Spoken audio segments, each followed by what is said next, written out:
समोर बसलेले श्रोते, सद्गुरू या सर्वांना नमस्कार करतो आणि आजच्या अभ्यासाला सुरुवात करतो. आजचं हेडिंग आहे ते 21वं हेडिंग आहे, अपरोक्ष ज्ञानास हेतू. हेतू शब्दाचा अर्थ कारण असा केलेला आहे.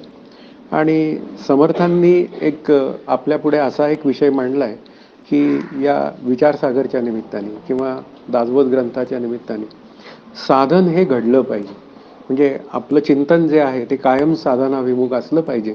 आणि त्यासाठी त्यांनी एक ओवी लिहिली आहे, कर्म उपासना आणि ज्ञान येणे राहे समाधान, परमार्थाचे जे साधन त्याची ऐकत जावे. असं त्यांनी फार स्पष्ट केलंय की परमार्थाचं साधनच ऐकत जावं. येर काही असेल तर तिथे मात्र अजिबात लक्ष घालू नये. आणि मग परमार्थाचं साधन सांगणाऱ्या गोष्टी कोणत्या आहेत तर कर्म उपासना आणि ज्ञान. निष्काम कर्म, निष्काम उपासना आणि आत्मस्वरूपाविषयी केला गेलेला विचार. किंवा आणखीन स्फुटकाव्यात त्यांनी म्हणलंय की कर्ममार्गे उपासना, उपासका सापडे ज्ञान, ज्ञाने मोक्षची घडे. म्हणून आधी करावे ते कर्म, त्याची सुरुवात तशी आहे. आधी करावे ते कर्म, कर्ममार्गे उपासना, उपासका सापडे ज्ञान, ज्ञाने मोक्षची घडे. म्हणजे एकूण काय आहे, हा साधनेचा क्रम दिलाय त्यांनी, समर्थांनी. तसाच हा क्रम आहे आपल्या अभ्यासाचा. आणि तो जर क्रम आपण व्यवस्थित फॉलो केला तर मग आपल्याला आपल्या आनंदापर्यंत जायला काही अडचणी येत नाही. आता अपरोक्ष ज्ञानास हेतू कारण. आता अपरोक्ष शब्दाचा अर्थ आपण साक्षात असा केलेला आहे. हां, प्रत्यक्ष, साक्षात, प्रत्यक्ष रूपता. कारण शेवटी ज्ञानाचा जेव्हा विचार करायची वेळ येते तेव्हा होणारं ज्ञान आणि असणारं ज्ञान अशी भूमिका मांडली जाते. मग असणारं ज्ञान कसं आहे तर ते एकमेव अद्वितीय आहे. मग एकमेव अद्वितीयाची प्राप्ती ही वेगळेपणाने मला होतं नाही. पण होणाऱ्या ज्ञानामध्ये मात्र ज्ञाता ज्ञाननेय अशी त्रिपुटी असते. आपल्याला हे सगळे जे विचार आहेत, म्हणजे अपरोक्ष ज्ञानास हेतू काय काय आहे, ते सगळे विचार जे आहेत ते आपल्याला कळले पाहिजेत. आणि ते जर कळले तर मग नक्की काय मला अभ्यास करायचा आहे, नक्की मी काय पद्धतीने मी पुढे जायचं आहे हे आपल्या लक्षात येईल. मग जीव ब्रह्मैक्य अपरोक्ष ज्ञानास प्रत्यक्ष हेतू म्हणजे कारण, श्रोत्राशी महावाक्याचे संबंध रूप प्रथम श्रवण आहे. त्यांनी स्पष्ट बोललेलं आहे आता पहिल्यांदी की हेतू शब्दाचा अर्थ कारण, हेतू म्हणजे कारण. तर अपरोक्ष ज्ञानास म्हणजे कशाच्या, तर जीव ब्रह्मैक्य ज्ञानाच्या. अपरोक्ष ज्ञानास आपल्या कानाचा आणि श्रीगुरूंच्या मुखाचा काय झाला पाहिजे, संबंध प्रस्थापित झाला पाहिजे. आता संबंध प्रस्थापित झाला पाहिजे याचा अर्थच काय आहे की त्यांनी बोललेलं महावाक्य हे माझ्या कानांनी शिष्य रूपात ऐकलं गेलं पाहिजे. त्यातलं शिष्य रूपात हा शब्द खूप महत्वाचा आहे. एरवी महावाक्याचे शब्द बोलले जात नाहीत का, प्रवचनातही बोलले जातात. तत्वमसी महावाक्य उपदेश भला, परंतु त्याचा जप नाही बोलिला. मग त्याची डिस्कशन्स होतात, समजून सांगितलं जातं. पण त्या महावाक्य बोलण्याचा दर्जा आणि पुन्हा शिष्य रूपाने कान आणि पुन्हा श्रीगुरूंचं मुखाचा जो येणारा संबंध आहे याच्यामध्ये कमालीचा फरक आहे. शिवाय ते महावाक्य कोण बोलतं यालाही महत्व आहे. मी बोलून काही उपयोग नाहीये, हा त्यातला एक महत्वाचा आहे. सगळेच महावाक्य बोलतील, रस्त्यावरची व्यक्ती सुद्धा महावाक्य म्हणेल, तत्वमसी किंवा अहम ब्रह्मास्मी. पण त्याचा मुख्य जो दर्जा आहे तो श्री गुरुमुखातनं आला पाहिजे. म्हणून इथे काय आहे, ते प्रथम संबंध रूप श्रवण झालं पाहिजे. म्हणजे ते महावाक्य चिंतन किंवा ते महावाक्य हे मी ऐकलं पाहिजे प्रत्यक्ष. आणि जोपर्यंत मी प्रत्यक्ष ऐकत नाही तोपर्यंत मला बोध होण्याची व्यवस्था कुठेही नाही. कारण काल अशी एक चर्चा झाली आणि त्या चर्चेमध्ये खूप काही उहापोह झाला.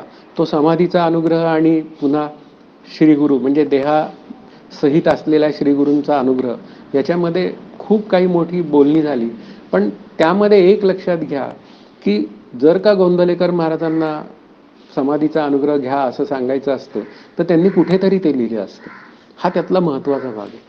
पण कसं असतं माहिती का, काहीच न करता कुठेतरी तो त्या समाधीपाशी गेला, त्यांचा अनुग्रह घेतला आणि अभ्यास केला तर ठीक आहे. मग त्यांनी मला काय मिळेल, कारण मी जर प्रामाणिक राहिलो तर मला श्रीगुरूंची प्राप्ती आहे. पण मोक्ष नावाची जी गोष्ट जेव्हा विचार करायची वेळ येते, म्हणजे कारणासह वर्तमान दुःखाची निवृत्ती आणि परमानंदाची प्राप्ती, तेव्हा मात्र आपल्याला चॉईस नाही. ते श्रोत्रिय, ब्रह्मनिष्ठ आणि दयाळू, तिसऱ्या तरंगामध्ये तो विचार आणखीन क्लासपणे म्हणजे अगदी मोकळेपणाने तो विचार मांडला जाणार आहे. तो मोकळेपणाने मांडला जाणारा विचार आपण तिसऱ्या तरंगात करू. पण इथे काय आहे म्हणजे सद्गुरूंनी केलेल्या महावाक्याचा उपदेश कानांनी ऐकणे हे आहे. म्हणजे आपल्याला प्रथम श्रवण काय आहे तर ते सद्गुरूंचं महावाक्य प्रथम श्रवण आहे. या शब्दाचा अर्थ कोणी असं मला म्हणेल की नाही आम्ही प्रथम श्री गुरूंचं प्रवचन ऐकलं, मग प्रवचनातनं मग आम्हाला लक्षात आलं की ही त्या पदीची व्यक्ती आहे, मग त्यांच्याकडे गेलो आणि आमचा अनुग्रह झाला. आता ते खरं प्रथम श्रवण आहे पाहायला गेलं तर. आधीचं श्रवण काय आहे ते अवांतर श्रवण आहे. म्हणजे मुख्य श्रवण काय आहे त्या कानांनी ते सद्गुरूंचं वाक्य ऐकणे आणि तिथून पुढचा जो प्रवास आहे ना तो प्रवास कसा कमालीचा फरक पडतो हा ज्याचा त्यांनी विचार करायचा विचार आहे.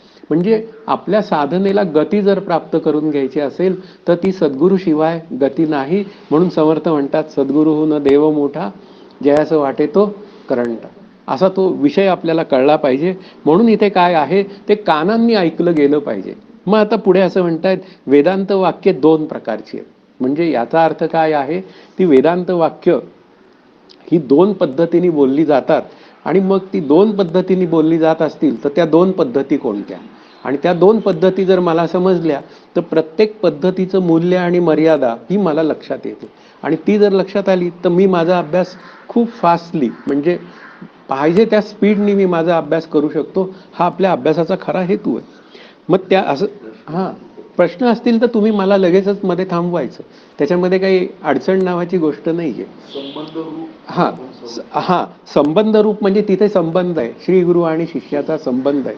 म्हणजे मुख्य विचार काय आहे की संबंध हा प्रस्थापित झाला पाहिजे. कोणाचा माझा आणि श्रीगुरूंचा संबंध झाला पाहिजे आणि तो संबंध शिष्य आणि श्रीगुरु या नात्याने संबंध तयार होतो. तसे बरेच जण माझ्या श्रीगुरूंजवळ येतात पण संबंध तसा असतोच असं नाहीये. हा त्यातला एक महत्वाचा भाग आहे. तर संबंध तसा असेल तर मग मी माझ्या श्रीगुरूंना क्वेश्चन अँसरिंग करू शकतो. त्यांना विचारू शकतो की मला हे कळलेलं नाही, मला ते कळलेलं नाही. मग ते शिष्य असल्यामुळे त्यांच्यावर काय आहे ती जबाबदारी आहे आणि त्याप्रमाणे त्यांना ती उत्तरं सगळी आपल्याला कळेपर्यंत समजावून सांगावी लागतात. म्हणून इथे कानाचा आणि पुन्हा त्यांच्या मुखाचा संबंध असाही संबंध शब्दाचा अर्थ आहे. तो संबंध प्रस्थापित झाला पाहिजे. म्हणून इथे काय आहे ते संबंध रूप श्रवण आपल्या कानांनी ऐकलं पाहिजे. म्हणून ती दोन प्रकारची वाक्य आहेत. बोला. हां आता म्हणजे कुठल्याही वेदांतपर ग्रंथामध्ये महावाक्याचा उल्लेख असतो. हो गुरु आणि शिष्य श्रवणामध्ये. हो पण नामसाधना ही कर्म उपासना आहे. हो तर तिथे महावाक्य नसतं श्री गुरूंकडनं शिष्यापर्यंत आलेलं. मग ते कसा संबंध जोडायचा असतो. आता कसं आहे तुमचा प्रश्न आला लक्षात की त्या नामाचा आणि त्या महावाक्याचा संबंध कसा जोडायचा असं तुमचं म्हणणं आहे. कसं आहे की त्या नामाचा जो विचार आहे की ते नाम जे आहे त्यात नाम आणि नामीचा अभेद आहे हे मला कळलं पाहिजे की नाही. मग आता ते कळणार असेल तर केव्हा कळेल मला माझा आणि श्रीगुरूंचा संबंध येईल तेव्हा. कारण आज तागायत म्हणजे मी पाहिलं म्हणजे तुम्ही म्हणाल कदाचित की तुम्ही कदाचित अतिशयोक्ती बोलत असाल पण नामस्मरण करा असं सांगणारे मी हजारो जण पाहिले. पण नामाचा विचार करा असं सांगणारे माझे श्रीगुरूच मी पाहिले. असं कोणी मी पाहिलेलं नाही की त्या नामाचा विचार करताना प्रथम त्या नामाचं एक सगुण रूप आहे, नंतर त्या ईश्वर रूप आहे, नंतर एक आत्मरूप नामाचा त्याचं एक स्वरूप आहे. मग सगुणाचा विचार हा आपल्या निष्काम कर्मोपासनेसाठी आहे. ईश्वररूप रामाच्या आज्ञा ऐकायच्या आहेत आणि आत्मरूप रामाशी एक रूप व्हायचं आहे. असं इतकं सुंदर विवेचन मी माझ्या आयुष्यात नव्हतं ऐकलं. म्हणजे मीच पहिल्यांदा ऐकलं म्हणूनच मी त्या श्रीगुरूंच्या प्रेमात पडलो आणि मी त्यांचा शिष्य झालो. हा त्यातला भाग आहे. म्हणजे हे सगळं जे आता तुम्ही जेवढे प्रश्न विचाराल ना ते सगळ्या प्रश्नांची उत्तरं देणारे कोण आहेत तर ते श्रीगुरू आहेत आणि ते कधीही कंटाळा करत नाहीत. मुख्य विचार काय आहे की कुठल्याही वेळी केव्हाही विचारलं तरी सुद्धा माझ्या श्रीगुरूंनी प्रश्नांची उत्तरं देताना कधीही कंटाळा केलेला मला तरी आठवत नाहीये की मला आत्ता वेळ नाहीये वगैरे असं कधीही झालेलं नाहीये. त्यांनी तिथल्या तिथे ते क्लिअरन्स केलंय आणि नंतर म्हटले तुला आणखीन जर का काही हवं असेल तर तू विचारून घे नंतर. म्हणजे याचा अर्थ काय आहे की अशा पद्धतीने ते संबंधरूप श्रवण जे आहे ना ते मला ते नामाचा विचार करायला शिकवतं, ते मला साधनेचा विचार करायला शिकवतं. हा त्यातला एक महत्वाचा भाग आहे. अजून काही शंका आहेत कोणाला. आणि प्रथम हा शब्द म्हणजे त्यांचा अनुग्रह घेतो हा प्रथम आहे. प्रथम तो आहे. प्रथम हा शब्द अनुग्रहाच्या अर्थाने वापरला. अर्थाने तेच प्रथम श्रवण आहे. कसं आहे माहितीये का, श्रवण कसं आहे, एक उपयुक्त श्रवण आहे. म्हणजे मी जातो ऐकायला, जस्ट गेलो ऐकायला आणि मी ऐकलं आणि आलो, पण माझ्या अंतःकरणामध्ये जस्ट एक ठिणगी पडते फार तर त्यावेळी, की अरे हे चाललंय हे चांगलं आहे, पण नाही ह्याच्या मागेच लागलं पाहिजे, हेच चांगलं आहे. असं जे काय आहे ना, ते प्रथम संबंधरूप श्रवण झालं पाहिजे. त्याशिवाय ती गती येत नाही. आणि ती गती येण्याचं कारण मुख्य आहे श्री गुरु कृपा आहे. त्या कृपेमुळं ती गती मला, इन्साइट म्हणता येईल आपल्याला. इन्साइट म्हणजे थोडी का होईना प्रथमतः इन्साइट येते, पण श्रीगुरूंच्या अनुग्रहानंतर मात्र डीपली त्याचा विचार होऊ शकतो किंवा प्रमेय आपोआप कळत जातात. काही कार्यकारण भावसंबंध सांगता येत नाही, की काही वेळा असं होऊन जातं की एखादी गोष्ट आपल्याला खूप वर्ष झाले कळलेली नसते आणि ती अचानक कळून येते. आता ती कशामुळे कळाली मला, ती काय माझ्यामुळे कळाली का? माझा अभ्यास जर का असता तर मग मला त्यांची न आवश्यकता नसताना मला कळायला पाहिजे होतं, पण तसं काही घडत नाहीये. म्हणजे इथे काय आहे, हे संबंधरूप श्रवण आहे ना, ते प्रथम श्रवण खूप महत्वाचं आहे.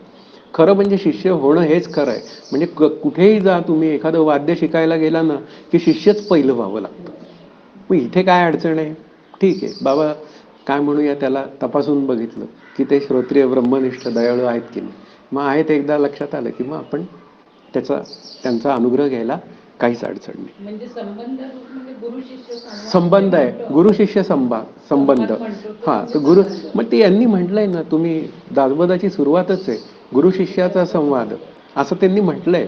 म्हणजे समर्थांना मग इतर असं काही मांडता आलं असतं ना, पण नाही, गुरु शिष्याचा संवाद येत बोलीला विशद परमार्थ मार्ग.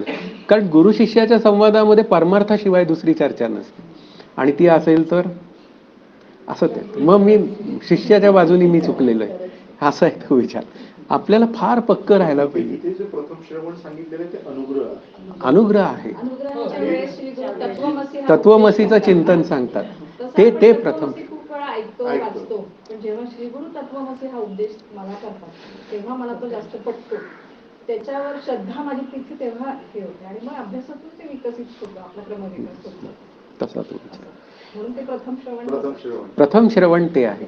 म्हणजे आधीची श्रवण नाहीत का, आहेत ना, पण कशी आहेत ती, त्याची ती दुय्यम दर्जा आहे, त्याचा पूर्वतयारी किंवा दुय्यम दर्जा म्हणा त्याचा.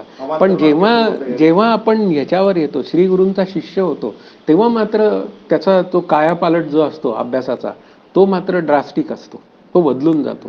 त्याची जर का इच्छा असेल की नाही याच जीवनात मला जीवनमुक्त व्हायचंय, तर तो ड्रास्टिकली स्वतःमध्ये चेंज घडवून तो त्याच्या आनंदरूपतेपर्यंतचा प्रवास करू शकतो. म्हणून इथे काय आहे, गुरु शिष्य संबंधरूप श्रवण हे झालं पाहिजे. आणि त्यामुळेच मला तत्वमसीचा विचार हा कळण्याची व्यवस्था आहे. कारण पुढे असं म्हटलंय की ती 2 वाक्य जी आहेत 2 प्रकारची, त्यात काही अवांतर वाक्य आहेत व काही महावाक्य आहेत. म्हणजे वाक्यांचं त्यांनी काय केलं, बायफर्गेशन केलं. एक अवांतर वाक्य आहे आणि एक महावाक्य आहे. मग अवांतर वाक्याची डेफिनेशन सुरुवातीला त्यांनी मांडली की ज्या वाक्यात जीवाचे किंवा परमात्म्याचे फक्त स्वरूप कथन केलेले असते त्यास अवांतर वाक्य म्हणतात. उदाहरणार्थ, आत्मा सच्चिदानंद रूप आहे असं जेव्हा बोललं जातं, त्यावेळी ते जे वर्णन आहे ना, ते त्रयस्थ वृत्तीने, म्हणजे ते प्रवचनामध्ये तसं होतं की आत्मा सद्रूप आहे, मग सद्रूप आहे तर मग असताची व्यावृत्ती सत म्हणून आले श्रुती, असं काही सगळं काही समजावून सांगितलं जातं. पण तिथे तत्वमसीचा प्रत्यक्ष उपदेश नसतो. म्हणून अवांतर वाक्यामध्ये काय आहे की ते जीवाचं आणि ब्रह्म स्वरूपाचं सामान्य रूपाने जेव्हा चिंतन मांडलं जातं, म्हणजे सामान्य रूपाने याचा अर्थ की एक स्ट्रेट फॉरवर्ड असं एक चिंतन मांडलं जातं. त्या चिंतनामध्ये महावाक्य उपदेश हा गुरुशिष्य संवाद रूप म्हणजे संबंध रूप असा नसतो. अवांतर वाक्यामध्ये एखादी डेफिनेशन सांगितली जाते, अवांतर वाक्यामध्ये सतरूप आहे, मग मी सतरूप आहे, याचा अर्थच माझं अस्तित्व त्रिकाला बाधित आहे, म्हणून काळाचं भय बाळगता कामा नये, आणि मग शेवटी ते मी आहे, इथपर्यंत सगळं काय जे चिंतन वर्णन केलं जातं म्हणजेच ब्रह्मस्वरूपाचं वर्णन केलं जातं किंवा जीव आणि ब्रह्म यांचं ऐक्य समजावून सांगितलं जातं शब्दांच्या स्वरूपात. तेव्हा त्याला काय म्हणायचं, ते सगळं समजावून सांगणं जे आहे ते अवांतर वाक्यात येतं. हा तटस्थ म्हणजे जसं स्वरूप हे आणि तटस्थ लक्षण हो. आणि स्वरूप लक्षण याच्याशी करता येईल? नाही, तटस्थ लक्षण आणि स्वरूप लक्षण काय आहे ते ईश्वर आणि ब्रह्म यांच्यातला फरक समजावून सांगण्यासाठी आहे. स्वरूप लक्षण म्हणजे ज्या लक्षणात कधी बदल होत नाही त्या स्वरूप लक्षण म्हणतात. मग याचा अर्थ काहीतरी त्याच्या विरुद्ध सांगितलं गेलं पाहिजे. म्हणजे जे लक्षण कधी असतं कधी नसतं त्याला काय म्हणायचं, तटस्थ लक्षण. आता ईश्वर नावाचं लक्षण जे आहे ते तटस्थ लक्षण आहे, पण ते आहे ब्रह्मस्वरूपाचंच. कारण सगळी लक्षणं कोणाची आहेत पाहायला गेलं तर ती स्वरूपाचीच आहेत. मग ते ईश्वर रूपाने आपल्याला तटस्थ लक्षण आपल्यासमोर येतं आणि मग जग नावाची गोष्ट स्वीकारली की ईश्वर नावाचं तत्व आपल्याला स्वीकारावं लागतं. मग त्याच्या आज्ञा पाळल्या की मला माझ्या आनंदाकडे जाण्याचा मार्ग प्रशस्त होतो. हा त्यातला भाग आहे. म्हणून लक्षण अवांतर वाक्यात येतात. हा मी तेच माझं म्हणणं हा तेच होतं. अवांतर वाक्य. अवांतर वाक्यात हा येतात. म्हणजे आता सर्वज्ञ आहे ईश्वर, किंवा ब्रह्म सच्चिदानंद रूप आहे, किंवा ब्रह्म एकमेव अद्वितीय आहे, स्वगत सजातीय विजातीय भेदरहित आहे, किंवा देशकाल वस्तू परिच्छेद रहित आहे. ही सगळी अवांतर वाक्यात झालेली बोलणी आहे. पण महावाक्याच्या बोलणीची सर काही या अवांतर वाक्यांना नाही. हा त्यातला एक महत्वाचा विचार आहे. म्हणून महावाक्य हे महावाक्य समजण्यासाठी अवांतर वाक्याचं आहे ना, दोघांचाही महत्व आहे. अवांतर वाक्य हे कळलंच पाहिजे, पण ते अवांतर वाक्य सुद्धा गुरुमुखातनं चाललं पाहिजे. ते जास्त महत्वाचं आहे. प्रथम श्रवण जेव्हा आपल्या पुढे बोलायची वेळ येते त्यावेळी प्रथम श्रवण हे गुरुमुखातनं आहे. गुरुमुखातल्या श्रवणाला प्रथम श्रवणाचा दर्जा दिला गेलेला आहे. आणि त्यानंतर एखादा प्रामाणिक साधक असेल आणि तो तसा श्री गुरु सांगतात तसा अभ्यास करत असेल आणि तो बोलत असेल तर मग त्याला त्या चिंतनाला आपल्याला अभ्यासाला बसायला हरकत नाही. हा त्यातला भाग आहे. म्हणून प्रथम जे श्रवण आहे ते गुरुश्रवणच आहे. म्हणजे त्याशिवाय श्रवणच नाहीये. हे त्यातलं महत्वाचं पर्याय नाहीये त्याला.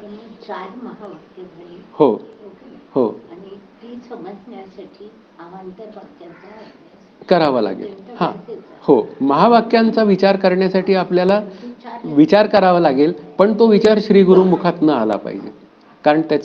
कारण का पुन्हा त्याचं उत्तर असं आहे की ते त्यांच्या मुखातनं जे काय सगळं चिंतन मांडलं जातं ते अनुभवाच्या स्तरातनं आलेलं असतं. हा त्यातला भाग आहे. कारण समर्थांचं म्हणणं आहे वक्ता असावा साचार अनुभवाचा, असं त्यांनी म्हटलंय. पण शेवटी म्हणजे त्याच्यावर मी माझं मत एक असं म्हटलंय, माझं मत असा शब्द बोलतोय की एखादा प्रामाणिक साधक असेल आणि तो त्याचं सुंदर उत्कृष्ट चिंतन असेल आणि तो मांडत असेल तर त्यालाही आपण थोडासा दर्जा द्यायला स्वीकारायला हरकत नाही. हाही एक त्यातला भाग आहे. असं म्हणून ही जी महावाक्य आहेत या वाक्यात जीवाचे किंवा परमात्म्याचे फक्त स्वरूप कथन केलेले असते. मग जीव कसा आहे तर तो पुन्हा बुद्धी अधिक आत्मा अधिक बुद्धीत पडलेलं प्रतिबिंब आहे. बस असं म्हणलं ना म्हणजे याचा अर्थ तिथे तत्वबोधाचा प्रत्यक्ष विचार केला गेलाय का, हा त्यातला भाग आहे. प्रत्यक्ष विचार कुठे आहे, तो महावाक्य चिंतनाचे तत्वमसी अशा तिथंच आहे, किंवा अहम ब्रह्मास्मी अशा ठिकाणीच आहे. म्हणून इथे काय आहे की अवांतर वाक्याने मग नक्की मला काय फायदा मिळतो अशी एक भूमिका तयार होते.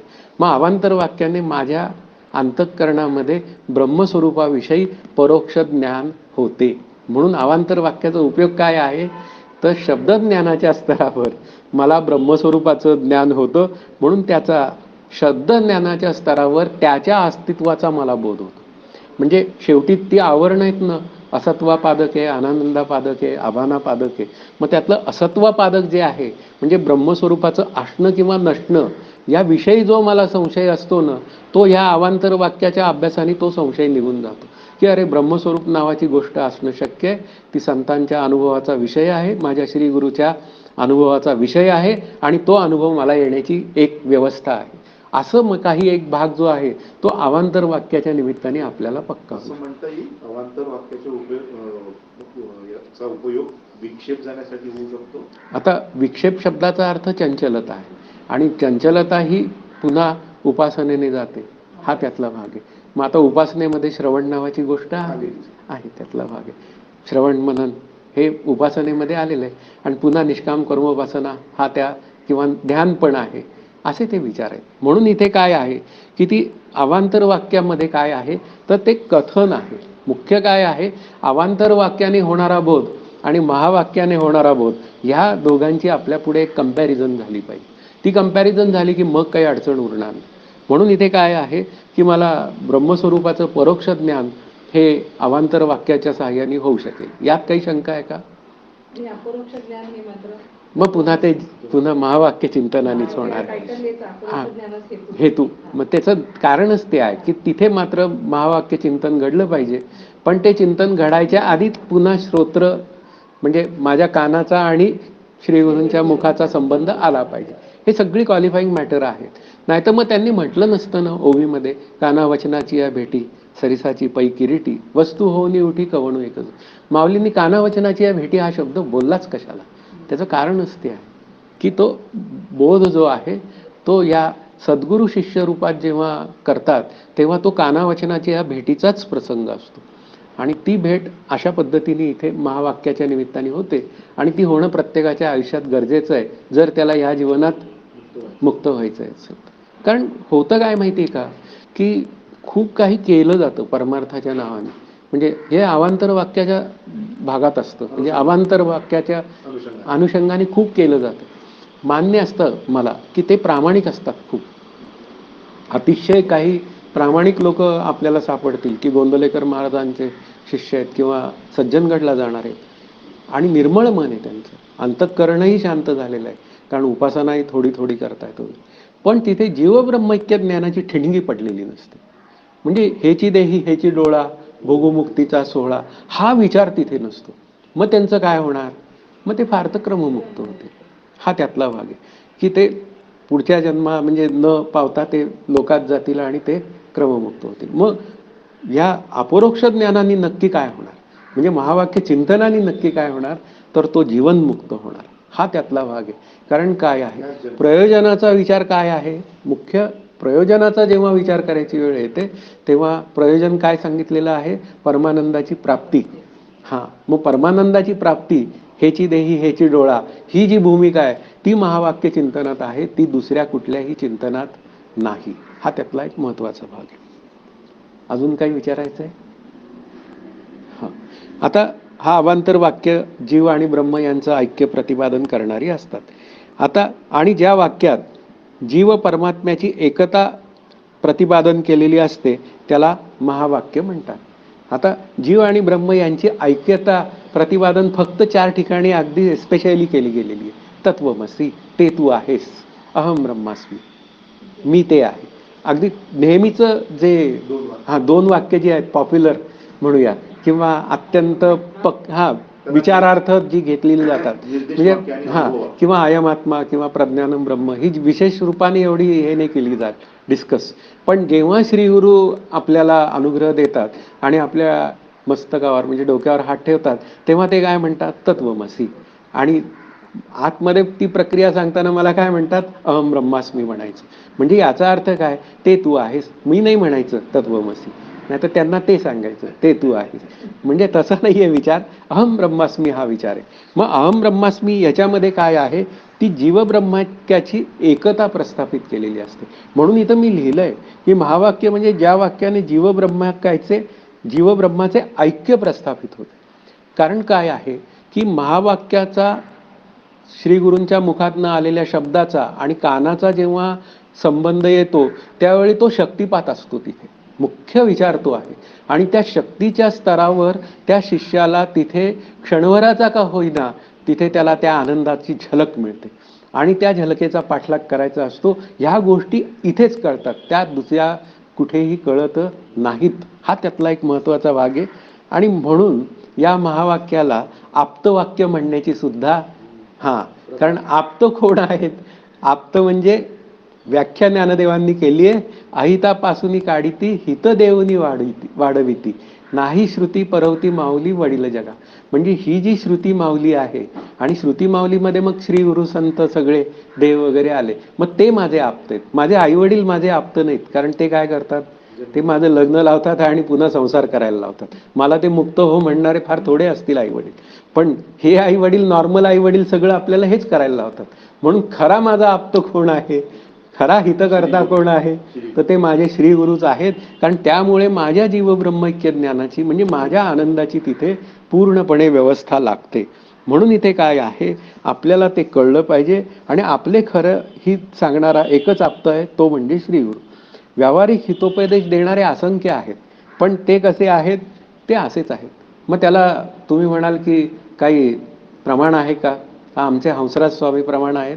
चहुवेदांची वाक्ये चार, याचा अर्थ एक साचार, की जीवब्रह्मैक्य निर्धार अंगी बाण. या चार वेदांच्या वाक्यांचा एकच अर्थ आहे, तो म्हणजे जीव आणि ब्रह्म यांचं ऐक्य प्रतिपादन करणे. अनुभवाच्या स्तरावर त्याला एका क्षणाची झलक का होईना अशा पद्धतीने हळूहळू त्याला मग त्या झलकेचा विचार करायला लावणं आणि त्यातून मग पुढे त्याची प्रगती अनुक्रमे आनंदरूपतेपर्यंत घेऊन जाणं, एवढा सगळा योगक्षेम वाहणारे माझे श्रीगुरू असतात. म्हणून ते काय आहेत ते माझे आप्त म्हणूनच त्यांच्या मुखातनं आलेलं महावाक्य चिंतन हे आपल्यासाठी खूप महत्वाचं आहे. म्हणून अवांतर वाक्याने फक्त ब्रह्माचे अस्तित्व रूपाने ब्रह्म आहे असे परोक्ष ज्ञान होते. आता या शब्दाचा अर्थ काय, की ते परोक्ष ज्ञान होते की हे ब्रह्म नावाची गोष्ट आहे. म्हणजे असत्वापादक काय होऊन जातं, आवरण निघून जातं. त्या ब्रह्माच्या अस्तित्वाबद्दलचा जो विचार आहे तो बाजूला पडतो. नाही, ब्रह्मस्वरूपाचं अस्तित्व असणं शक्य आहे. आता ते मी आहे का नाही हे चेक करायला आपण बघूया, पुढे अभ्यास करावा लागेल. असं सगळं काही सांगतायत. म्हणून इथे ब्रह्म आहे हे परोक्ष ज्ञान होते, याचा अर्थ ते शब्दाच्या स्तरावर ज्ञान होते. आणि तू ब्रह्म आहेस असे आचार्यांनी उच्चारण केलेल्या महावाक्याचा श्रोत्याच्या कर्णाशी संबंध होताच मी ब्रह्म आहे असे ब्रह्माचे आत्मत्वाने श्रोत्यास अपरोक्ष ज्ञान म्हणजे प्रत्यक्ष ज्ञान होते. तिथे क्षणभर का होईना प्रत्यक्ष ज्ञान होते. किंवा जनक राजाचं उदाहरण घेतलं तर कान्हावचनाची या भेटीचं उदाहरण आहे. असा तो विचार आहे. म्हणजे याचा अर्थ काय आहे, मी ते तत्व आहे. म्हणजे ब्रह्माचं आत्मत्वानी पहिलं ज्ञान झालं पाहिजे. कारण आत्मत्वानी हा विचार जो आहे तो व्यष्टी सापेक्षतेने बोलला गेलेला विचार आहे, की व्यष्टी सापेक्षतेने आधी वृत्तीच्या स्तरावर तो आत्मा मी आहे हे मला कळलं पाहिजे. आणि मगच त्या श्रीगुरूंच्या आशीर्वादाने त्याला ते कळलेलं आहे असं लक्षात येताच श्रीगुरू सांगतात, जे कळलंय तू सर्वांमध्ये पाहायला शिक. हाच आशीर्वाद त्याला त्या आत्मस्वरूपाचा विचार त्या ब्रह्मस्वरूपाशी जोडून द्यायला मदत होते. आणि मग तो सर्वांमध्ये ते तत्व पाहायला त्याला सहज काही जमायला लागतो. म्हणून इथे काय आहे की श्रोत्याचा आणि त्याच्या शब्दाचा श्रीगुरूच्या हा संबंध आलाच पाहिजे, त्याशिवाय पर्याय नाही. यामध्ये काही असेल तर बोला. नाही, ज्यासाठी कुणीही सांगितलं आपल्याला की तू म्हणजे तर आपल्याला ते पटत नाही. आपल्याला आधी ब्रह्म म्हणजे काय हे समजून घ्यायला लागतं. अवांतर वाक्य सगळे म्हणून त्याचा अभ्यास करायला लागतो. आणि त्याच्याबद्दल जेव्हा प्रत्यक्ष श्रीगुरू, कारण श्रीगुरूंबद्दल आपल्या मनामध्ये म्हणजे ते प्रत्यक्ष जर देवाने आपल्याला सांगितलं की तू ब्रह्म आहे तर आपल्याला ते पटतं. असं मी ह्याच्यावर थोडंसं समजून घेण्याचा प्रयत्न केला की श्रीगुरूंकडून का पटतं. तिथे आशाताईंचं म्हणणं आहे की तिथे शरणागती आणि श्रद्धा या दोन्ही गोष्टी असल्यामुळे श्रीगुरूंनी सांगितलेलं जे महावाक्य आहे ते आपण स्वीकारतो. आता इतर ठिकाणी पण म्हणजे अहम ब्रह्मास्मी म्हणणं, तत्वमसी म्हणणं या पद्धती झालेल्या आहे काही ठिकाणी. तर त्या ठिकाणी का स्वीकारत नाही आपण, कारण आपली श्रद्धा नसते आणि शरणागती नसते. तो एक भाग असेल कदाचित, पण मुख्य मुद्दा आपण श्रद्धा आहे, शरणागती आहे असं सगळं धरूया. पण श्रीगुरू आणि शिष्य संबंधामध्ये कानाचा आणि मुखाचा संबंध येत नाही तोपर्यंत शक्तिपात होत नाही, तोपर्यंत मला त्या आनंदाची झलक मिळत नाही. मुख्य विचार तिथे झलक कुठे मिळण्याची व्यवस्था आहे, तर ती व्यक्ती श्रीगुरू पदीची असली पाहिजे. ती जर नसेल तर मला ती झलक मिळणार नाही. हा त्यातला भाग आहे. मग ते ज्ञान कसं होईल, ते अवांतर वाक्यासारखं ज्ञान, परोक्ष ज्ञान. म्हणजे जरी महावाक्य असलं तरी त्या श्रोत्याच्या दृष्टिकोनातून ते अवांतर वाक्य होतं. म्हणजे दर्जा इतका खाली घसरवतो मी. ते आता काय म्हणायचं, वाईट आहे. खरं हे बोलायचं नव्हतं मला, पण काय करणार, आता बोलावं लागलं. म्हणून इथे काय आहे की मी ब्रह्म आहे हे जे काय ज्ञान होतं तो कानावचनाची या भेटीचा प्रसंग आहे. तो वस्तू होऊनी उठी कवणू एक जो, नाही तर पुढचा जो विचार आहे तो येणार आहे. पण प्रश्न असा आहे की त्यावेळी त्याला मात्र ती झलक मिळालेली असते. हा त्यातला एक महत्वाचा भाग आहे. त्याला कळो न कळो पण त्याला ती कळालेली असते. मग तो जेव्हा अभ्यास करत जातो ना पुढे, तेव्हा त्याला लक्षात येतं की अरे अनुग्रहाच्या वेळी हेच झालेलं होतं असं नक्की. म्हणजे एकूण एकच काय आहे, अनुभव हीच खात्री आहे. मग अनुभव हा आपल्याला काय करायला पाहिजे, पुन्हा अभ्यासाशिवाय शक्य नाही. म्हणून इथे काय आहे, मी ब्रह्म आहे असे ब्रह्माचे आत्मत्वाने श्रोत्यास अपरोक्ष म्हणजेच प्रत्यक्ष ज्ञान होते. अपरोक्ष शब्दाचा अर्थ तेच होऊन जाणे किंवा अपरोक्ष शब्दाचा अर्थ यत साक्षात अपरोक्षत्वात, जे साक्षात असतं तेच काय असतं, अपरोक्ष असतं. आत्मत्वाने म्हणजे आत्मत्वाने म्हणजे मी आत्मा आहे या स्वरूपात. कारण आत्मत्वाने हा शब्द आहे ना, हा व्यष्टी सापेक्षतेने बोललेला आहे. कारण त्या व्यष्टीचा आणि श्री गुरु नावाच्या व्यष्टीचा असा एक संबंध झालेला आहे. तो संबंध असा नाहीये, काय म्हणतात त्याला, मॉप संबंध नाहीये, तो असा सिंगलच तो हे आहे. हा 1 to 1 भाषा आहे. Individual आहे, specific हा आहे. अगदी पूर्णपणे वैयक्तिक आहे. खाजगी आहे असं म्हणूया त्याला. अगदी स्पष्ट आहे तो असा त्याचा भाग आहे. म्हणून श्रोत्यांशी कर्णद्वारा गुरूंनी उच्चारण केलेल्या महावाक्याचा संबंध न झाला तर ब्रह्माचे अपरोक्ष ज्ञान होणार हे माझं वाक्य नाही. हे कोणाचं वाक्य आहे? हे निश्चलदासजींचं आहे, साखरे महाराजांचं आहे आणि ती श्रीगुरुपदीची व्यक्ती आहे. म्हणून इथे काय आहे, कोणाला पटत नाही असं समाधीचे अनुग्रह घेणाऱ्यांना वगैरे की बाबा रे हे असं कसं म्हणतात. पण एक लक्षात ठेवावं की एवढं समाधीच्या अनुग्रहाने माझ्यासमोर जर श्रीगुरुपदीची व्यक्ती आणून दिलेली असेल, ॲटलिस्ट मुक्त होण्याचा अभ्यास करेल नाही करेल एक वेगळा भाग आहे, पण निदान त्यांचा शिष्य व्हायला तरी काय हरकत आहे असा तरी विचार करावा. आणि मग हळूहळू अभ्यास करण्याची बुद्धी उपजतेच. कारण शेवटी काय आहे, चांगली गोष्ट ही कधीही मान्यच होते. म्हणजे आपण अभ्यासाला तिथे लागण्याची तिथे एक व्यवस्था असते. म्हणून महावाक्याने होणारा जो बोध आहे तो का शिष्य त्याच्या मागे जातो असा कधीतरी विचार करायची वेळ जेव्हा येते तेव्हा महावाक्य बोधाने शिष्य कृतार्थ होतो. कारण तिथे कृतार्थता आहे. कारण त्याशिवाय कृतार्थता येण्याची व्यवस्था नाही. म्हणून शिष्य आणि श्रीगुरु कानावचनाची भेटी होण्याचा अवकाश शिष्य ब्रह्मरूप होतो. जर उत्तम शिष्य असेल तर तो ब्रह्मरूप होतो, उत्तम नसेल तर अभ्यास करून होतो, पण तो होतोच. हा त्यातला एक महत्वाचा भाग आहे. यावरून श्रोत्र संबंधी महावाक्यच अपरोक्ष ज्ञानास हेतू आहे आणि श्रोत्यांशी अवांतर वाक्याचे श्रवण परोक्ष ज्ञानास हेतू आहे. हा आपला विचार इथे पूर्ण झाला. यावरून म्हणजे मुख्य मुद्दा काय आहे की अवांतर वाक्य आणि महावाक्य या दोघांमधला आपल्याला डिफरन्स जर लक्षात आला तर महावाक्य जन्य श्रवणाने जीव ब्रह्मैक्याची सिद्धी होते आणि अवांतर वाक्यामुळे मला त्या ब्रह्मस्वरूपासंबंधीचं आणि जीवाच्या संबंधातलं जे ऐक्याचं ज्ञान आहे किंवा जीवाचं स्वरूप काय आहे किंवा ब्रह्मस्वरूप कसं आहे याचं मला शब्दज्ञान होतं. म्हणून अवांतर वाक्याने शब्दज्ञान आणि महावाक्याने ऐक्यता हा त्यातला भाग आहे. यावरून अपरोक्ष ज्ञानास महावाक्यच हेतू आहे हे सिद्ध झाले. मग आता सिद्ध काय झालं याच्यावरनं, अपरोक्ष ज्ञानास काय हेतू आहे, महावाक्यजन्य. म्हणून मी इथं लिहिलं की श्री गुरुमुखातील वाक्य महावाक्य आहे, माझ्या इतरांच्या वाक्याला महावाक्याचा दर्जा नाही. मी हे स्पष्ट बोलतो. महावाक्याने होणारा बोध जर अदृढ ठरला, कारण आता पुढचा विचार आहे, पुढचं जे हेडिंग आहे तो जर बोध झाला पण तो बोध जर का दृढ अपरोक्ष नसेल तर, आता जनक राजालाही बोध झालाच ना कानावचनाची भेटीने, पण तो बोध कसा होता त्यांचा, तो अदृढ होता. मग त्यांना याज्ञवल्क ऋषींना ते शरण गेले, त्यांना श्री गुरुपदी त्यांनी बसवलं आणि मग तिथून पुढे त्यांचा प्रवास सुरू झाला. उत्तम होते, यात वादच नाही. त्यांनी पक्षांचा संवाद ऐकला आणि त्यांना ते कळून गेलं. म्हणजे मुख्य विचार काय आहे की श्री गुरु शिवाय दृढ अपरोक्ष बोध होण्याची कुठेही व्यवस्था नाही. म्हणून इथे काय आहे, जर का महावाक्य चिंतनाने मला जर बोध झाला नाही दृढ, तर मग मला काय आहे, अपरोक्ष ज्ञानासाठी पुन्हा पुढे पुढे जाण्यासाठी काही गोष्टी कराव्या लागतील. मग आता या महावाक्यापासून उत्पन्न होणाऱ्या, म्हणजे पुढचं जे 23वे हेडिंग आहे, महावाक्यापासून उत्पन्न होणाऱ्या अपरोक्ष ज्ञानाविषयी शंका आहे.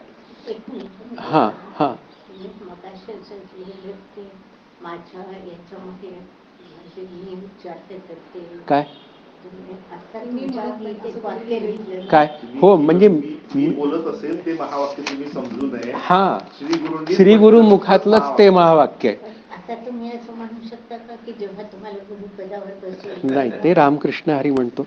प्रश्न कसा आहे माहिती आहे का, की आपण सामान्य रूपाने असणं केव्हाही चांगलं असतं, नाहीतर मग काय होऊन जातं, कधी वाहून जातो माणूस याचा नेम नाही. हा त्यातला भाग आहे. म्हणून सावध हा कायमच राहावा लागतो. म्हणजे जसा साधक हा कायम सावध साक्षेपी दक्ष असावा लागतो, तशी पण बाकीच्यांना सुद्धा सावध साक्षेपी दक्ष कारण असण्याची गरजच आहे. म्हणजे डॉक्टर काकांच्या अनेक प्रवचनांमध्ये हा जो भाव काकांचा आहे, हा भाव आपल्याला प्रत्येक प्रवचनामध्ये झळकतो की वेळ पडली तर वक्ता मुक्त होऊ शकत नाही. केव्हाच्या भूमिकेमध्ये ते सांगतात, जेव्हा ते स्वतः सद्गुरू आहे, त्यांना त्यांच्या सद्गुरूंनी परवानगी दिलेली आहे, शिष्य अनेक झालेले आहे, हजारो शिष्य झालेले आहे, तरी पण प्रवचनामध्ये ती भूमिका घेतात, ती विनम्रता घेतात की वेळ पडली तर वक्ता मुक्त होणार नाही, श्रोते मुक्त होतील. नाही ते कसं आहे, हो, तो तो भूमिका आहे ना. कारण काय माहितीये का, की मग ती जी व्यक्ती असते, कोणी का व्यक्ती असे ना, ती त्याच्या ह्याच्यापासून ढळते. उत्तम जो म्हणजे जीवनमुक्तीचा विचार केला तर जीवनमुक्तीमध्ये जो काय म्हणूया बहुमानस मुक्त आहे ना, तो एक्सलंट आहे. तो असा नम्र आहे.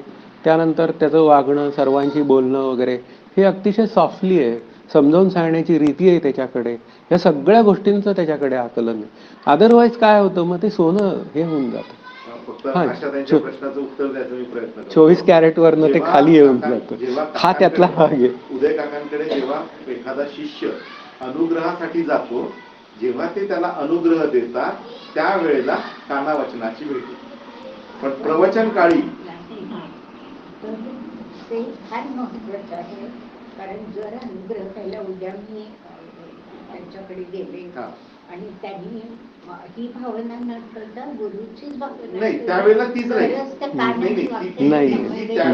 त्यावेळेला ती राहील. पण जेव्हा प्रवचन, कारण हे जे प्रवचन आहे हे व्यष्टी सापेक्ष आहे, समष्टी सापेक्ष आहे. काही शब्द वापरू नका, काही नका, माझी साधी हो हो, त्याचं जे उत्तर आहे, त्याचं जे उत्तर आहे ते हेच आहे की त्यांच्याकडे जेव्हा शिष्य भावाने जाईल. मी रामकृष्ण हरी म्हणतो, पुढे जातो. 22वे हेडिंग जे आहे ना, जरी तशी नसेल म्हणजे ते आपण काय शेवटी तत्व एकच आहे. नाही नाही नाही, असं नाही. या ह्याच्यामध्ये ते स्पष्ट निर्देशित केलेलं आहे की जेव्हा शिष्य अनुग्रहासाठी सद्गुरूंकडे जातो, तेव्हा कानावचनाची भेटी होऊन त्याला जीव ब्रह्म ऐक्याचा क्षणिक का असेना अनुभव येतो. त्याच्यामुळे म्हणजे काकांना जर त्यांनी परवानगी दिलेली आहे, सद्गुरू पदाच्या वर त्यांना आरूढ केलेला आहे, तर यांच्याकडे जेव्हा शिष्य जाईल तेव्हा त्यांच्यामधला जो वैयक्तिक संवाद राहील तो जीव ब्रह्म ऐक्याच्या महावाक्याच्या बरोबरीचाच असेल. चला त्याच्यात पडू नका. फक्त त्यांची भावना बरोबर आहे, कारण ते काकांना सद्गुरू म्हणतात. त्यांनी तसं नम्रपणे बोलणं त्यांचं हेच आहे. पण आपण तसं न समजलं. बर, आता 22वे हेडिंग सुरू करू का मी? महावाक्यापासून उत्पन्न होणाऱ्या अपरोक्ष ज्ञानाविषयी शंका.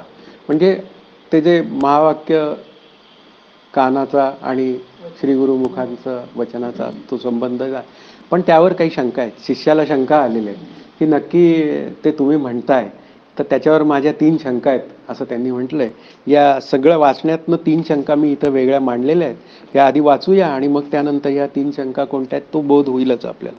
अहो, जर महावाक्याने अपरोक्ष ज्ञान होते असे मानले तर ज्ञानोत्पत्तीविषयी श्रवणाधिक हेतू आहे, म्हणून जे शास्त्राने सांगितले आहे ते व्यर्थ होईल. मुख्य विचार काय आहे की तुम्हीच सांगताय श्रवण मनन निजध्यास प्रचितीने बाणता विश्वास रोकडा साक्षात्कार सायास करण्याची न लगे. जर महावाक्यानेच जर का फक्त अपरोक्ष ज्ञान होते असं जर मानलं तर मग हे ज्ञानास हेतू म्हणजे पुन्हा ज्ञानास कारण, हेतू शब्दाचा अर्थ कारण, हे जे काय श्रवणाधिक आहे म्हणजे अगदी स्पष्ट बोलायची वेळ आली तर अवांतर वाक्यांचं परोक्ष ज्ञानाच्या स्तरावरचं जे श्रवण आहे त्याचं काय होईल, तर ते व्यर्थ होऊन जाईल. ही माझी पहिली शंका आहे, असं या शंका घेणाऱ्या शिष्यांनी तिथे विचारलेलं आहे. आता श्रवण मनन निध्यासनाचं असंभावनाधिक निवृत्तीमध्ये उपयोग आहे, म्हणून त्यास व्यर्थत्व नाही असे वर तुम्ही सांगितले आहे खरे. तथापि कोणत्याही वस्तूचे अपरोक्ष ज्ञान झाल्यानंतर त्याच्याविषयी असंभावना विपरीत भावनाच संभवत नाहीत, म्हणून श्रवणाधिकांचे ठिकाणी व्यर्थत्व दोष कायम राहतो, तो राहतोच. अशी भूमिका मांडली. कारण तुम्ही मांडली आहे ना की संशय जर दूर करायचे असतील तर श्रवण मनन निधिध्यासन केलं पाहिजे, प्रमाण असंभावना घालवायची असेल तर श्रवण केलं पाहिजे, प्रमेय असंभावनेसाठी मनन केलं पाहिजे आणि साठी निधिध्यासन केलं पाहिजे. म्हणजे असं जर झालं तर मग काय झालं, मग त्या श्रवणाधिकांना व्यर्थत्व येईल. म्हणजे जर अपरोक्ष ज्ञान झाल्यानंतर असंभावना विपरीत भावना संभवतच नसतील तर श्रवणाधिकांच्या ठिकाणी व्यर्थत्व दोष राहतोच. म्हणजे श्रवणाधिकांचा उपयोग काय असं त्यांनी स्पष्ट केलेलं आहे. म्हणजे एकदा व्यर्थ होईल म्हणतो ना एकदा उपयोग होईल काय अशा पद्धतीने त्याचं म्हणून व्यर्थत्व दोष राहतो. याकरिता केवल वाक्य करून, आता केवल या शब्दाचा अर्थ अवांतर आणि महावाक्य, याला म्हणायचं केवल. केवल वाक्य करून मग ते अवांतर वाक्य असो किंवा महावाक्य असो परोक्ष ज्ञान होऊन श्रवणाधिकांच्या साह्याने अपरोक्ष ज्ञान होते असे मानले असता श्रवणाधिकांना व्यर्थता येत नाही असं पुष्कळ ग्रंथकर्त्यांचं म्हणणं आहे.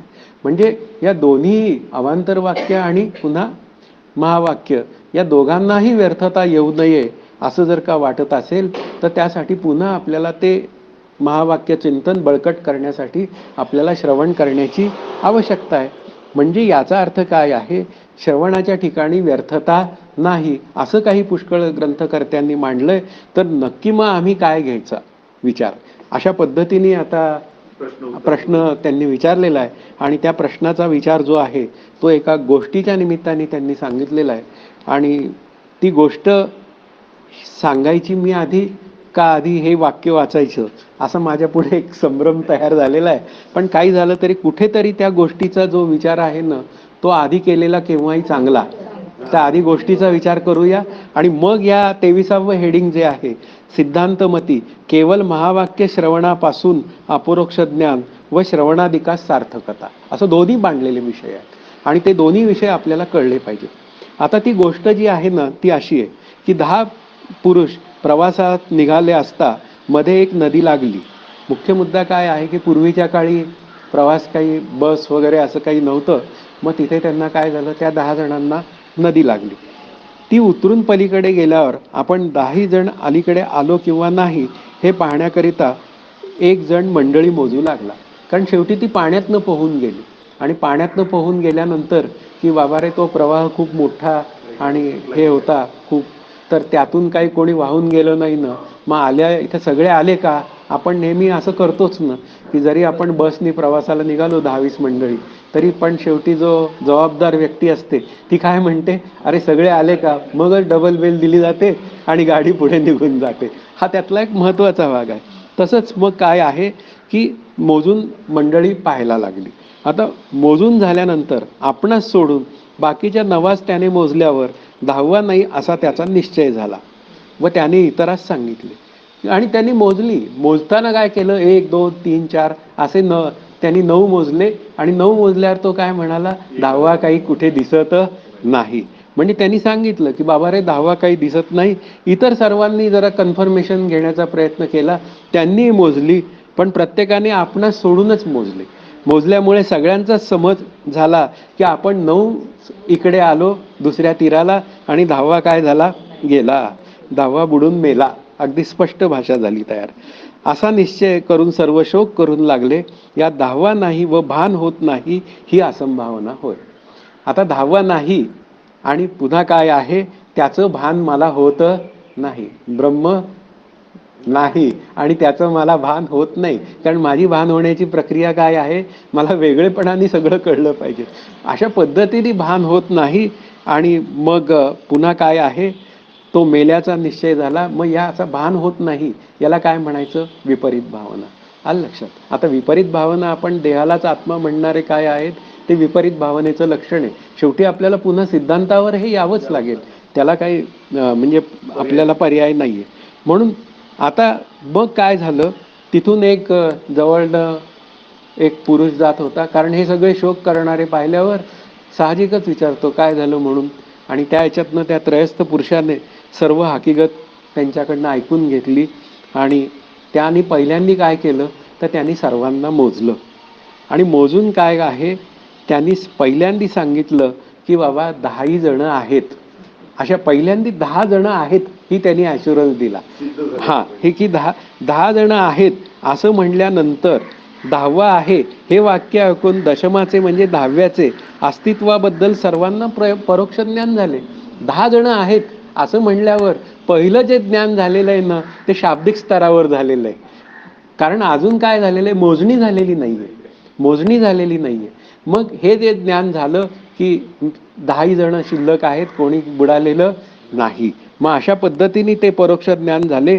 आता नंतर 10वा कोण आहे तो, असं जेव्हा त्रयस्थासला विचारलं, त्यांनी मग काय केलं, मोजून दाखवायला सुरुवात केली आणि मोजून दाखवून प्रत्येकाला सांगितलं, तूच 10वा आहेस. आता तूच 10वा आहेस हे महावाक्य आहे. आलं का लक्षात, की तू काय आहेस, तू ते आहेस, म्हणजे ते तू आहेस, हे महावाक्य आहे. आपल्याला ते समजून घ्यायचे. म्हणजे 10वा तूच आहेस असे सांगितले. त्या वाक्यावरून 10व्याचे प्रत्यक्ष ज्ञान सर्वांना झाले. म्हणजेच काय, अनुभवाच्या स्तरावर ते ज्ञान झालं की 10वा काय आहे, कोणी बुडालेला नाही. कारण त्यांनी 10 जणांना मोजून दाखवलं की तूच 10वा आहेस, असं सगळं झालं. आणि मग सर्वांचे दुःख निवृत्त होऊन अति आनंद झाला. आता ही कथा विद्यारण्य स्वामींनी पंचदशीत सांगितलेली आहे. हा इथपर्यंतचा विषय. ही कथा आता सर्वांच्या लक्षात आली आहे. आता त्यानंतर आता त्याच्यावरनं जे काय बोलणी जी आहेत ती आपल्याला आता समजून घ्यायची आहेत.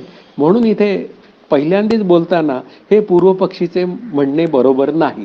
म्हणजे तुम्ही श्रवणाला व्यर्थत्व वगैरे अशी जी काय भाषा बोलताय, म्हणजे महावाक्यानेच मोक्ष होतो असं जे आम्ही प्रतिपादन करतोय, याच्यात खरं तर बोलायला गेलं ना तर एखादा फारच जर का काय म्हणूया कठीण असताना, तर साखरे महाराज जर असं कोणी शिष्यानी मुद्दामून प्रश्न विचारला असता तर त्यांनी सांगून टाकलं असतं, तू पहिला इथं अभ्यासाला येईन मग बोलूयात आपण.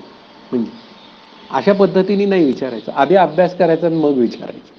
असे साखरे महाराज फार स्पष्ट होते. म्हणून हे पूर्वपक्षीचे म्हणणे बरोबर नाही.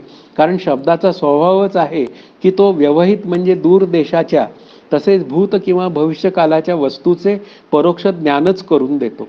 आता व्यवहित शब्दाचा अर्थ दूरचे, असे 2 शब्द आपल्या पुढे येणार आहेत. एक व्यवहित आणि एक अव्यवहित. व्यवहित म्हणजे दूरचे आणि अव्यवहित म्हणजे जवळचे. म्हणजे इथे पूर्वपक्षीचे म्हणणं चुकीचं आहे हे समजावून सांगताना शब्दाचा स्वभाव ज्ञान करून देणे असा आहे. म्हणजे ह्या गोष्टीमध्ये त्यांनी 3 शब्द बोलले. काय आहे की 10वा बुडालेला नाही, असे 3 शब्द बोलले. म्हणजे याचा अर्थ सगळेजण तिथे अस्तित्वारूपाने आहेत, पण 10वा बुडालेला नाही, सगळेजण आहेत असं जे काय बोललं गेलेलं ज्ञान जे आहे ते काय आहे, ते शब्दाने होणारं व्यवहित पद्धतीचं ज्ञान आहे. कारण अजून तिथे तू 10वा आहेस अशी मोजणी केलेली नाहीये. म्हणून इथे काय आहे की त्या वस्तूचं ज्ञान जेव्हा होतं म्हणजे दूरच्या, त्यावेळी ते शब्दाच्या स्वभावाचाच भाग असा आहे की ते ज्ञान करून देणे. म्हणून शब्द व्यवहित म्हणजे दूर देशाच्या तसेच भविष्यकालाच्या पदार्थाचे ज्ञान करून देण्याची व्यवस्था करतो. आता त्याला मी उदाहरण घेतलं की काश्मीर किंवा परदेशातील वस्तूंचे शब्दांच्या स्तरावर ज्ञान होऊ शकते. आपल्याला एखादा जाऊन आलेला सांगू शकतो की बाबा रे हे असं असं आहे, तिथे तिथे असा झुलता पूल आहे, तो असा असा आहे.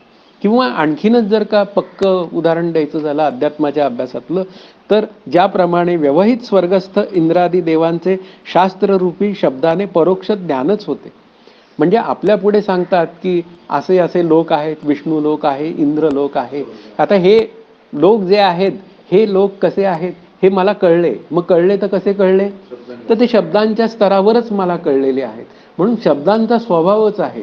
काय स्वभाव आहे की दूरच्या ज्या पदार्थांचं ज्ञान करून देणं हा शब्दांचा म्हणूया एक स्वभावच आहे. आता व्यवहित वस्तूचे शब्दाने अपरोक्ष ज्ञान केव्हाही होत नाही व होणे शक्य नाही. आता व्यवहित वस्तूचे म्हणजे मुख्य मुद्दा काय आहे की दूरची वस्तू आहे. व्यवहित म्हणजे काय आहे, ती दूरची आहे. मग शब्दाने अपरोक्ष ज्ञान त्याचं होणं शक्य नाहीये. उदाहरणार्थ काश्मीरमधलं जे काय एखादा पाहून आलेला असेल आणि तो मला सांगत असेल, तर शब्दाने ते ज्ञान होणं म्हणजे अपरोक्ष ज्ञान होणं हे कधीही शक्य नाही, म्हणजे होत नाही. मग अव्यवहित वस्तूचे देखील शब्द परोक्ष व अपरोक्ष असे दोन्ही प्रकारचे ज्ञान करून देऊ शकतो. मग आता मुख्य मुद्दा काय आहे, मग शिवाय शब्द जर का स्पेसिफिकली वापरले गेले तर मग शब्दाने दूरच्या वस्तूचं ज्ञान सुद्धा मला ते जवळ असल्यासारखं पद्धतीने ते समजावून सांगता येऊ शकतं. शिवाय शब्दाने दूरच्या वस्तूंचे ज्ञान, ती वस्तू माझ्यासमोर प्रत्यक्ष आल्याशिवाय अपरोक्ष ज्ञान होण्याचे कारण नाही. पण शब्द जर का आपल्या पुढे आला, तसेच शब्द अव्यवहित म्हणजे अत्यंत जवळच्या वस्तूचे परोक्ष व अपरोक्ष या पद्धतीने देखील ज्ञान करून देऊ शकतो. म्हणजे एखादा शब्द जो आहे ना तो त्या एखाद्या गोष्टीचं परोक्ष आणि अपरोक्ष असं दोन्ही ज्ञान करून देऊ शकतो. आता ते कसं, तर उदाहरणार्थ एक हातात आंबा घेतला आणि असा त्यांनी दाखवला आणि सांगितलं आपल्याला की हा काय आहे, आंबा आहे. त्यावेळी मला काय होतं, त्याचं शब्दाच्या स्तरावरही ज्ञान होतं आणि पुन्हा प्रत्यक्षही ज्ञान होतं. म्हणजे शब्दाने असं सुद्धा घडू शकतं. म्हणून इथे काय आहे, ज्यावेळी अव्यवहित म्हणजे अत्यंत जवळ असणाऱ्या वस्तूचा फक्त अस्तित्व रूपाने शब्दबोध होतो, त्यावेळी त्यास परोक्ष ज्ञानच म्हणतात. म्हणजे हा आंबा असा असा आहे एवढंच जर का बोललं तर फक्त काय आहे, तो आंबा जवळ असून सुद्धा तो काय होऊन जातो, परोक्षच आहे. कारण त्याची चव वगैरे काहीच नाही सांगितलं. हा गोड आहे, हा आहे सगळं बोललं, पण जोपर्यंत मी त्याचं सेवन करत नाही तोपर्यंत त्याचं खऱ्या अर्थाने मी कोण म्हणजे काय चव आहे हे कळण्याची शक्यता नाही. जसे 10वा आहे या वाक्यापासून 10व्या पुरुषाचे अस्तित्व रूपाने परोक्ष ज्ञानच होते. त्यांनी काय सांगितलं की 10वा आहे, कोणीही काय झालेला नाही, बुडालेला नाही. म्हणजे 10व्याचं जे ज्ञान झालेलं आहे पहिल्यांदा, ते कोणाचं ज्ञान झालेलं आहे, ते शब्दरूपाने आपल्याला व्यवहित पद्धतीनेच झालेलं आहे, अव्यवहित पद्धतीने झालेलं नाहीये. ज्यावेळी अव्यवहित वस्तू ही आहे असा शब्दबोध करतो तेव्हा त्या वस्तूचे अपरोक्ष ज्ञान होते. म्हणजे काय झालं, त्यांनी मग नंतर काय सांगितलं, तू 10वा आहेस. आता ते तू आहेस असं जेव्हा सांगितलं जातं तेव्हा तिथे प्रत्यक्ष बोध होऊ शकतो. आणि ते तू आहेस असं पुन्हा कान आणि श्रीगुरूंच्या मुखाचा संबंध प्रस्थापित होत नाही. स्पेसिफिकली पर्पजली असं म्हणूया शिष्य गुरु संदर्भात, तोपर्यंत मला मी कोण आहे हे कळण्याची व्यवस्था नाही. म्हणून इथे काय आहे, त्यावेळी जे ज्ञान होतं ते अपरोक्ष असतं, परोक्ष नसतं. आलं लक्षात. म्हणून व्यवहित आणि अव्यवहित हे दोन शब्द जरी बाजूला काढले तरी जवळचं आणि दूरचं असे आता आपण शब्दप्रयोग केले तरी चालतं. त्याप्रमाणे ब्रह्म सर्व जीवांचा आत्मा आहे म्हणून अत्यंत अव्यवहित आहे, तरीही अवांतर वाक्य ब्रह्मास्ती असा बोध करते. आलं लक्षात की ब्रह्म सर्व जीवांचा आत्मा आहे म्हणून अत्यंत अव्यवहित आहे. कारण का, ते मी आहे. मग म्हणजेच काय आहे, तो अव्यवहित आहे म्हणजे अत्यंत जवळ आहे. किती जवळ आहे, पुन्हा ती तद्दुरे तद्वंतरे वगैरे श्रुती आहे, ते मीच आहे इथपर्यंत त्याचा विचार करता येतो. म्हणजे अवांतर वाक्य काय करतं, ब्रह्माच्या अस्तित्वाचाच फक्त निर्णय करून देतं. म्हणून त्यापासून अत्यंत अव्यवहित ब्रह्माचेही परोक्षच ज्ञान होते, म्हणजे शाब्दिक ज्ञान होतं. आणि 10वा तू आहेस या दृष्टांतातील वाक्याप्रमाणे ब्रह्म तू आहेस अर्थाच्या वाक्यापासून श्रोत्यास ब्रह्माचे आत्मत्वाने अपरोक्ष ज्ञानच होते. म्हणून कानाचा आणि त्या श्रीगुरूंच्या मुखाचा संबंध हा प्रस्थापित झाला पाहिजे. म्हणजे या पहिल्या तरंगाच्या निमित्ताने तिसऱ्या तरंगाची त्यांनी थोडीशी का होईना पेरणी केलेली, की जोपर्यंत श्री गुरुकडनं मला तत्वमसीचा बोध होत नाही तोपर्यंत मला माझ्या आनंदरूपतेपर्यंतचा प्रवास जसा पाहिजे तसा करता येणं शक्य नाही. म्हणून इथे काय आहे, अपरोक्ष म्हणजे प्रत्यक्ष ज्ञान होते, परोक्ष ज्ञान होणे शक्य नाही. कारण ते होणारं ज्ञान जे आहे ते कसं आहे, ते अपरोक्ष ज्ञानच आहे. म्हणून इथे काय आहे, आपल्याला अपरोक्ष ज्ञानाला हेतूचा विचार हा जास्त करणीय आहे आणि त्याच्या जोडीला तो अवांतर वाक्याचा विचार करायचा आणि त्या महावाक्य चिंतनाला आपल्या बळकटी आणायची, हा खऱ्या आपल्या अभ्यासाचा हेतू आहे. म्हणून आता पुढचा जो विचार आहे तो असा आहे की ब्रह्मपरोक्ष ज्ञानानंतर असंभावनादी दोष संभवतच नाहीत, म्हणून श्रवणादिकांना व्यर्थत्व आहे हे म्हणणे काही बरोबर नाही. जसे राजाला भरचूचे काही प्रश्न असेल तर बोला. म्हणजे आता अव्यवहित आणि व्यवहित शब्दाचे अर्थ कळले का? व्यवहित म्हणजे दूरचे आणि अव्यवहित म्हणजे जवळचे. मग जवळचं ज्ञान कसं होईल, मग जवळ बसूनच होईल असं म्हणूया आता थोडक्यात. म्हणजे जवळ बसून या शब्दाचा अर्थ श्री गुरु आणि शिष्य या दोघांना जवळ बसूनच त्याचं हे बोधाचा विचार करावा लागेल, हा त्यातला एक महत्त्वाचा विचार आहे. आणि दूरचं जे ज्ञान आहे म्हणजे व्यवहित या स्वरूपात मांडला गेलेला जो विचार आहे तर ते ज्ञान मात्र शब्दांच्या स्तरावर होऊ शकतं. की उदाहरणार्थ आपण जर का मुरगुडला गेलेलो नसू, शिवगड असा आहे, शिवगड तसा आहे, असं जर मला कोणी सांगितलं तर ते होणारं ज्ञान आहे शिवगडाचं, ते कशाचं आहे? ते शब्दांच्या स्तरावरच आहे, म्हणजे परोक्षच आहे.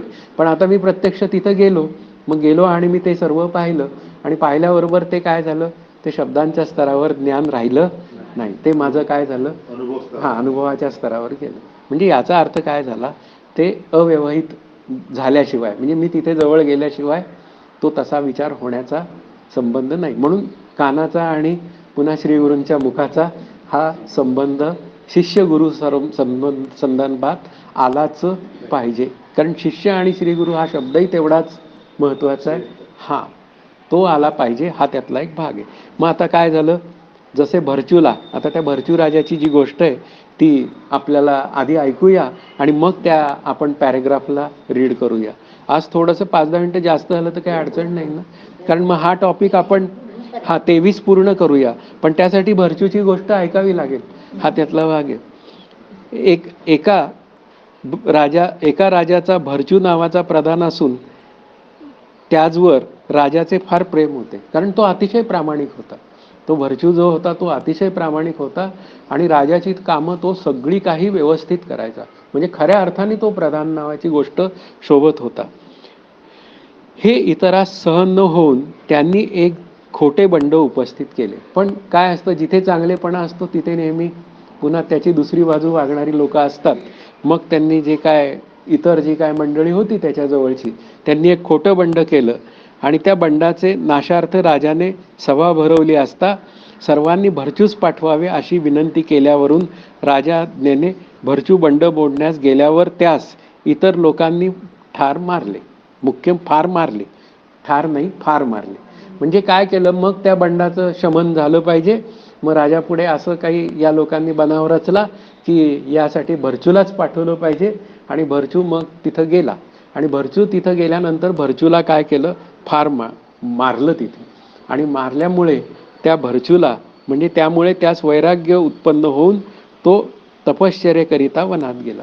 त्याला वाईट वाटलं की एवढं सगळं आपण प्रेमाने आणि चांगल्यापणाने वागलो तरी सुद्धा आपल्याला काय हे फळ मिळालं का.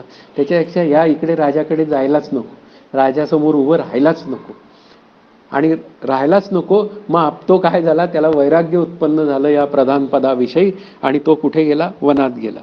इकडे इतर लोकांनी राजास कळवले की बंड मोडले पण भरचू मेला. ही मुख्य मुद्दा काय आहे की भरचू काय झाला, गेला. पण वास्तवात भरचू कुठे गेला होता, वनात गेला होता.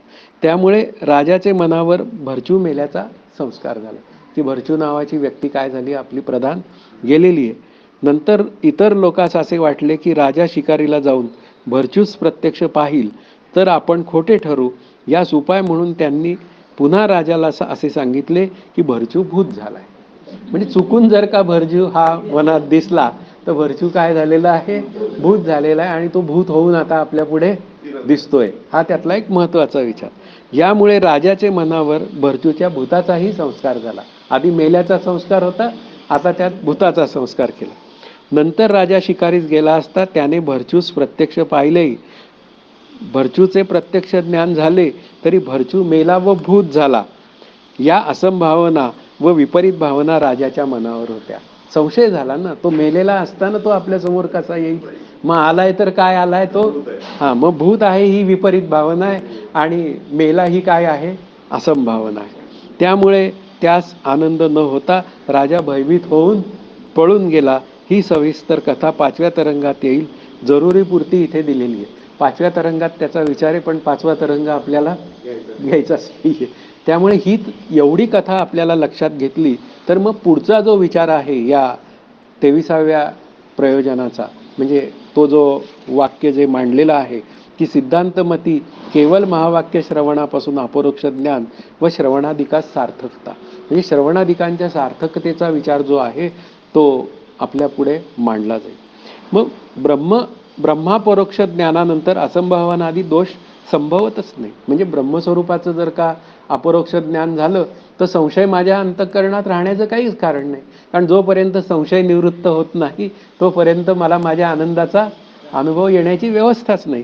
म्हणून श्रवणाधिकांना व्यर्थत्व आहे असे म्हणता येणार नाही.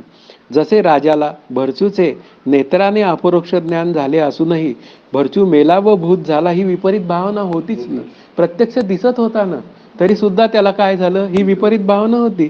यावरून अपरोक्ष ज्ञानानंतरही असंभावनादी दोष राहणे शक्य आहे.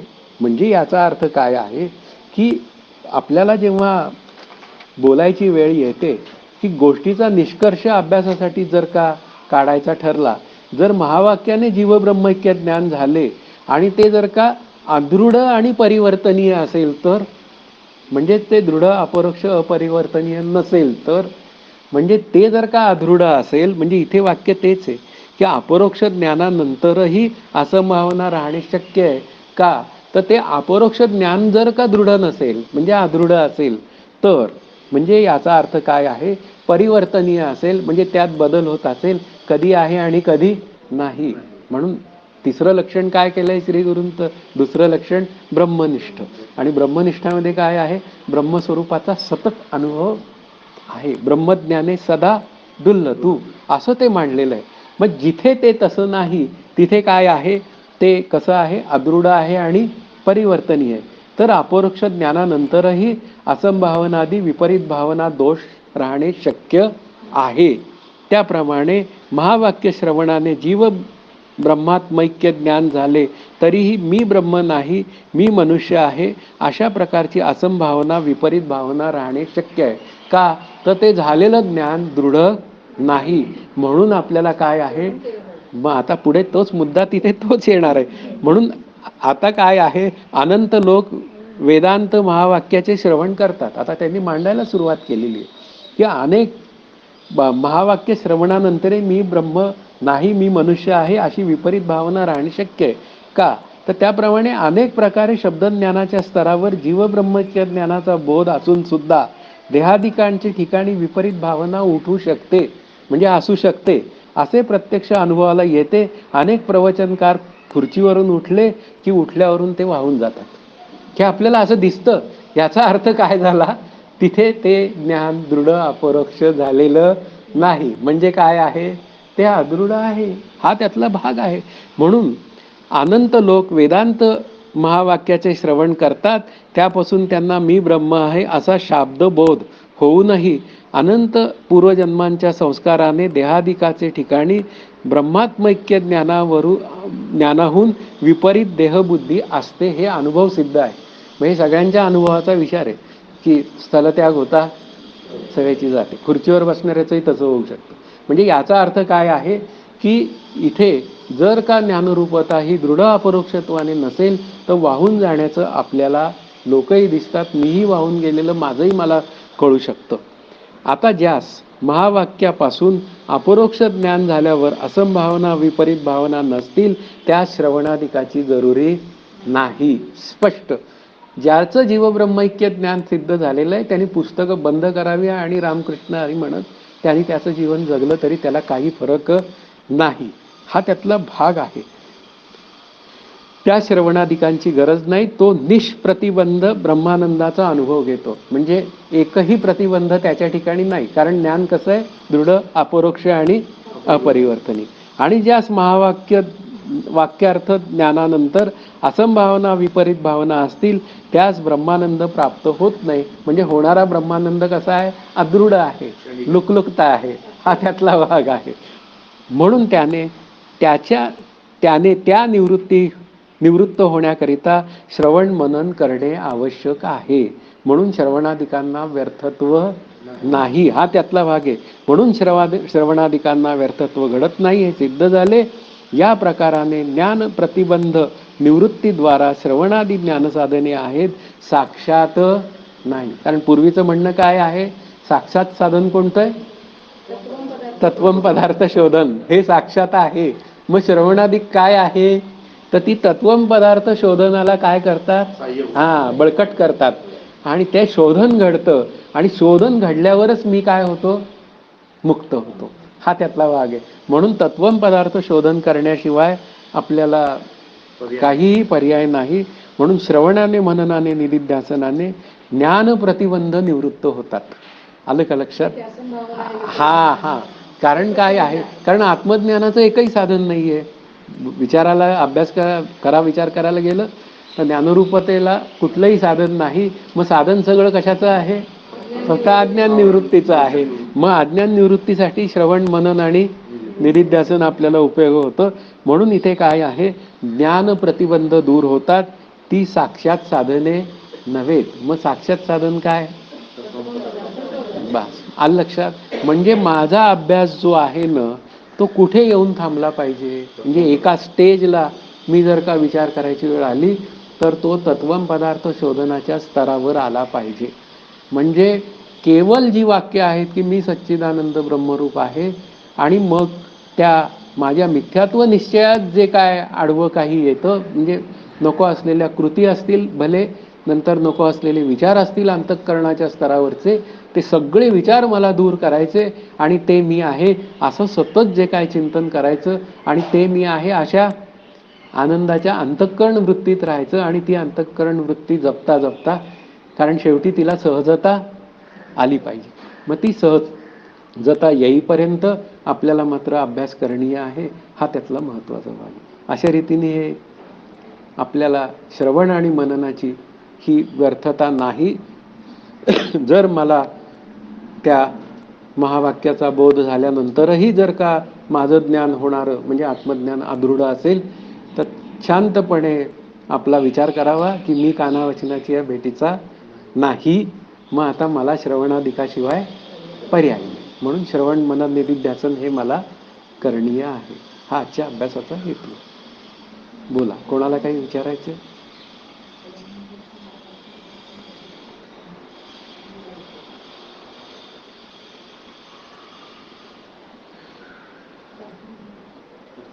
काही प्रश्न आहे? प्रश्न कोणाला काही विचारायचा आहे किंवा काही कोणाला बोलायचं आहे? प्रश्न होता तुमचा? नाही, काही बोलायचं नाही, बोलायचं असेल तर बोलूही शकता, तसं काही नाही.